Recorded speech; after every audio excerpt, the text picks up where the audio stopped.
KPK berkaitan dengan Undang-Undang BUMN yang baru mengenai komisaris hingga direktur yang bukan lagi penyelenggara negara. Kita bahas bersama dengan mantan komisioner KPK, Bang Saud Situmorang, dan juga ada anggota Komisi 3 DPR, fraksi Golkar, Sundeson Tandra, yang telah bergabung bersama kami di Kompas Petang. Selamat sore semuanya.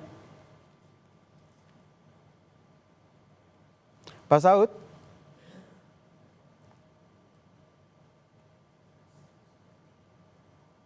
Kami akan membahas terkait dengan Undang-Undang BUMN yang baru. Apakah ini akan mengganggu KPK dalam mengusut kasus korupsi, direksi hingga komisaris?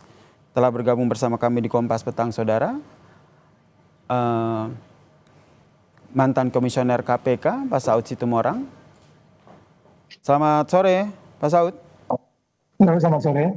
Pak Saud, ini ada undang-undang baru ini yang diartikan secara sederhana ini KPK tidak bisa lagi menyentuh tindak pidana para komisaris, direksi yang ada di BUMN karena dianggap bukan lagi penyelenggara negara.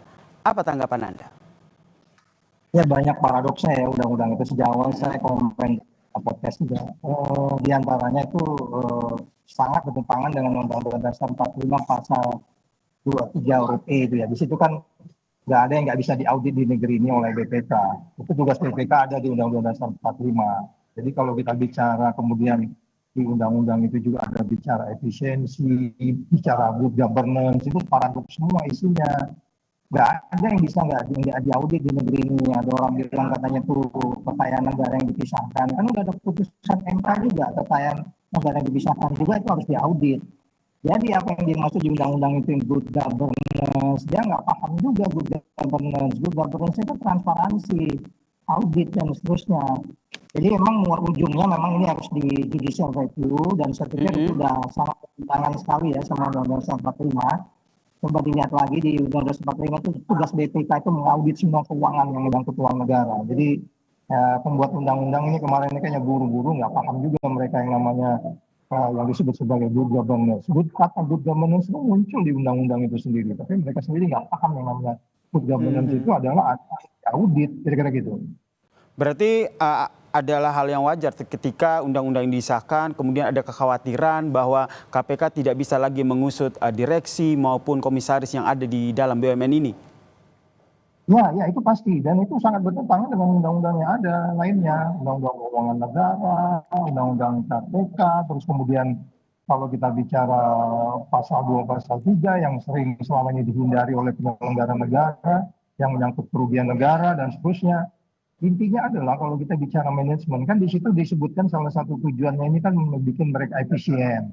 Ya nggak, baca lagi deh Undang-Undang 1 2025 ini bicara efisiensi. Anda kalau bicara efisiensi itu, kalau bahasanya 45 itu, Undang-Undang 45 itu bicara keadilan, kemanfaatan, bicara kepastian dan seterusnya. Jadi makanya dari awal ini orang sudah banyak hopeless yang melihat undang-undang ini, karena dari awal tuh banyak masalah di dalamnya gitu. Kita langsung tanyakan ke Bang Sundeson. Bang Sundeson, pada saat pengesahan undang-undang ini sebenarnya apakah sudah dikaji secara lengkap terkait dengan jangan sampai ada celah begitu sehingga para direksi maupun komisaris di penyelenggara negara di BUMN ini akhirnya tidak bisa dijerat ketika mereka terkena kasus korupsi? Iya, terima kasih. Jadi jelas sebuah undang-undang itu sebelum disahkan itu kan melalui beberapa tahapan. Termasuk di dalamnya kan itu tahapan dengan hearing, mendapatkan naskah akademik, dan lain sebagainya. Ya kan, itu pertama. Yang kedua, kita harus bicara ini harus clear. Negara kita kan negara hukum. Ya kan?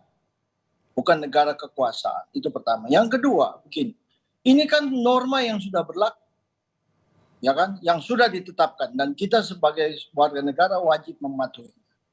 Lalu yang ketiga, ini yang esensinya, bahwa BUMN itu tunduk kepada hukum perniagaan. Orang bisnis itu kalau nggak untung ya rugi, kan jelas itu, ya kan? Sehingga di situ jelas sekali dikatakan bahwa ya penyelenggara direksi dan sebagainya, bukan penyelenggara negara. Untuk apa? Untuk memastikan bahwa aturan-aturan bisnis itu dapat dijalankan. Nah, itu yang ketiga. Yang keempat, itu bukan berarti bahwa mereka yang menjalankan tugas dan kewenangannya di situ kemudian tidak dapat dipidana. Bukan itu. Ya. Mereka kalau kemudian melanggar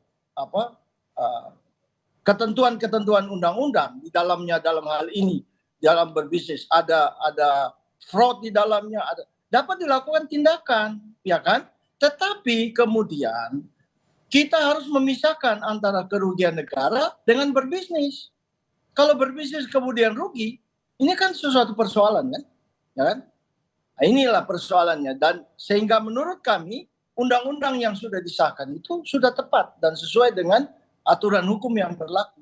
Demikian. Meskipun dalam kenyataannya kan ada beberapa penyelenggara negara di BUMN yang memang terjerat kasus korupsi begitu. Ya, kalau mereka terjerat kasus korupsi, ada aturan hukum yang melakukannya, ya silakan laksanakan. Tetapi kemudian kan sekarang ada undang-undang baru, undang-undang mengenai Danantara, BUMN dan yang lain-lain, yang kemudian tidak mengkriminalkan mereka dan tidak memasukkan mereka sebagai bagian dari penyelenggara negara. Ya kita harus patuhi. Dan alasan dasar filosofisnya jelas bahwa BUMN itu tunduk kepada undang-undang perniagaan. Orang berbisnis itu ya kalau nggak untung ya rugi. Nggak ada bisnis untuk pulang pokok, nggak ada. Itu kerja sosial, ya kan? Sehingga kemudian kita mencegah kemudian ya kalau dia di dalam suatu keputusannya akhirnya itu rugi, ya kita telusuri dari mana ruginya. Kalau kemudian ada fraud, ada undang-undang yang tetap bisa menjerat. Pencucian uang tetap bisa kena. Baik. Ya, penggelapan, penipuan, perampasan aset tetap masih bisa, bukan saja dengan cara tindakan korupsi. Demikian. Baik, tanggapannya Bang Saud. Ya, ini memang nggak paham ya, yang namanya negara rugi, usaha rugi itu menentukan siapa gitu. Nah, kalau rugi menurut undang-undang ini, ya BPK itu tidak masuk, itu auditor swasta biasa gitu. Sementara definisi ini adalah, namanya aja ada BUMN, N-nya kan negara itu, ya kan? Itu bukan. Tapi kan ada usaha di situ. Ya, Bapak diam dulu, dengar saya dulu nanti ya, Bapak. Enggak, tapi Bapak kan harus memberikan penjelasan yang tepat. Ya, jangan terus negara, tapi negara dalam hal ini berusaha, Bang Saud. Ya, diam dulu. Tadi saudara ngomong, saya nggak komen. Belajar ketika ngomong di publik, Anda anggota DPR. Belajar mendengar yang baik, ya, paham ya? Silakan. Jadi Pak, udah kamu diam dulu. Sudah. Baik, silakan Bang Sudeson, mohon tenang dulu. Silakan dilanjutkan. Kami kasih kesempatan dulu kepada Bang Saud. Silakan Bang Saud. Ini adalah pemahamannya adalah mereka nggak paham yang namanya tugas BPK. Anda yang tidak paham. Dia nggak paham. Jadi makanya saya katakan kembali lagi, kalau kita bicara undang-undang keuangan negara, putusan MK harus ada hargai. Ya kan, putusan MK itu tidak ada itu dipisahkan antara keuangan negara dengan tidak ada di bawah angka keuangan negara atau tidak.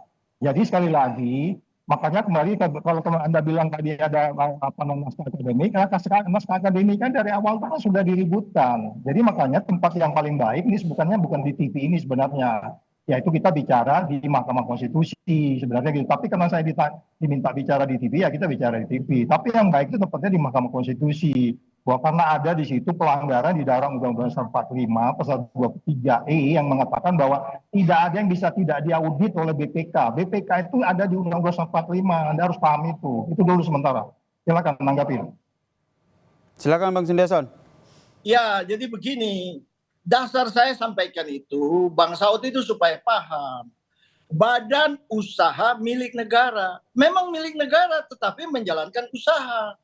Pada saat menjalankan usaha, badan itu tunduk kepada hukum perniagaan. Kan demikian. Sehingga kita itu mencegah hal-hal yang tidak diinginkan. Ada politisasi dan sebagainya. Itu pertama. Yang kedua, ya, di dalam persoalan ini, ya, badan usaha negara itu di dalam melaksanakan usahanya bisa saja rugi, bisa saja untung, ya kan? Nah, inilah ini. Kemudian yang ketiga, ini Bang Saud ini kan seorang anggota KPK, mantan anggota KPK. Beliau itu harus tunduk pada hukum. Undang-undang ini sudah berlaku. Siapapun harus tunduk kepada undang-undang ini, gitu loh. Sehingga kalau itu kemudian ada keberatan dari masyarakat seperti Bang Saud ini, ya forumnya adalah di Mahkamah Konstitusi. Silakan itu. Bang Sudison, saya ingin kita mendudukan dulu secara sederhana. Jika undang-undang ini sudah diterapkan dalam sebuah pelaksanaan begitu, ketika seorang pimpinan baik itu komisaris maupun direksi mengambil sebuah keputusan, namun dalam implementasinya keputusan tersebut akhirnya merugikan negara, itu berarti tidak bisa dijerat dengan undang-undang ataupun tidak bisa diselidiki oleh KPK. Ya jelas tidak bisa, karena jelas undang-undang sudah mengatakan bahwa direksi dan yang lainnya itu bukan penyelenggara negara. Kan begitu. Ya jelas tidak bisa. Tapi demikian bukan berarti bahwa mereka tidak bisa dikenakan hukuman. Kalau mereka melakukan pencurian, penipuan, penggelapan, pencucian uang, bisa dilakukan. Ya kan? Jangan lupa juga saya nggak tahu ini masih berlaku nggak. Undang-undang nomor 4 tahun 1980 itu mengenai suap swasta, ya itu bisa dikenakan kalau memang undang-undang itu masih berlaku. Mohon maaf ya, saya sudah tidak mengikuti, ya toh. Tetapi kalau itu yang terjadi, maka itu bisa dikenakan. Sejarah dulu karena masalah suap menyuap di dunia persepak bolaan, maka itu kemudian diadakan itu undang-undang suap swasta itu ya. Tetapi itu bisa dikenakan. Nah, yang saya tekankan di sini adalah negara kita adalah negara hukum. Kita semua harus patuh kepada hukum. Baik, saya ke Bang Saud. Bang Saud, implikasinya terhadap penegakan hukum jika undang-undang ini sudah diterapkan akan seperti apa? Jika kita kaitkan dengan adanya gratifikasi, kemudian ada penyelewengan dana di situ.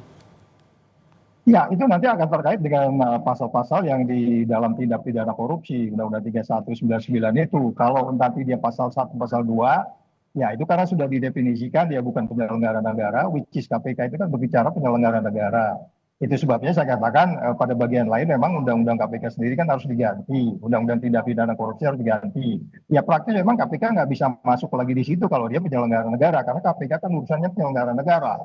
Ya kalau swasta ke swasta itu kejaksaan, kepolisian tuh suap menyuap atau katakanlah yang lain-lain juga menyangkut perbuatan curang, pemerasan, dan selanjutnya. Itu urusannya bisa dilakukan di luar daripada KPK, karena dia tidak penyelenggara negara lagi, itu bukan urusan KPK. Itu yang saya katakan kembali lagi, yang perlu kita sadari adalah implikasinya dari undang-undang ini. Saya menduga indeks persepsi korupsi kita akan turun dari 37 nanti ke depan, karena dunia internasional tuh bicara Indonesia ini sangat carut marut dalam menangani penyelenggara negara. Persoalan utama di negeri ini kan penyelenggara negara. Swasta itu kan gimana penyelenggara negara? Penyelenggara negara itu dalam hal ini BUMN, lebih spesifik lagi kalau kita bicara daya saing dan seterusnya, terus kemudian kesempatan berusaha dan seterusnya, terus kemudian hukum yang pasti, hukum yang bermanfaat, hukum yang adil, itu kan persoalan-persoalan yang nggak bisa diselesaikan oleh kalangan BUMN yang kemudian KPK menjadi menyasar penyelenggara negara. Itu awal dari berdirinya KPK. Jadi kalau kemudian tanya tadi implikasinya, ya memang KPK nggak bisa nangani lagi karena ini bukan penyelenggara negara. Inilah yang saya katakan dimulainya bencana ini ke depan, karena bagaimanapun banyak undang-undang lain yang tidak konsis dengan aturan ini, undang-undang keuangan negara, tugas-tugas BPK dan seterusnya. Nah itu menjadi sangat bertentangan dengan isi dari Undang-Undang 1 2025. Karena kalau baca isi Undang-Undang 1 2025 itu di situ semua menyangkut prinsip-prinsip good governance. Good governance itu check and balance-nya itu harus sangat transparan, akuntabel, bebas dari konflik kepentingan. Dan salah satu isi dari kepengurusan itu aja, coba aja mantan presiden yang disebut-sebut terkait dengan korupsi aja ada di pengurusan di Danantara itu sendiri. Jadi itu banyak kontroversinya gitu loh. Itu yang diributkan, makanya mintalah judicial review, dan ini sekarang judicial review sudah jalan, tinggal kita tunggu saja. Apakah kemudian MK ini juga masuk angin, ya kita tunggu aja gitu Mas. Baik, kita tunggu ya, kita tunggu hasilnya seperti apa terkait dengan hal ini. Terima kasih mantan Komisioner KPK, Bang Saud Situmorang, dan juga ada anggota Komisi 3 DPR fraksi Golkar, Bang Sudison Tandra yang telah bergabung bersama kami di Kompas Petang. Salam sehat semuanya. Salam sehat.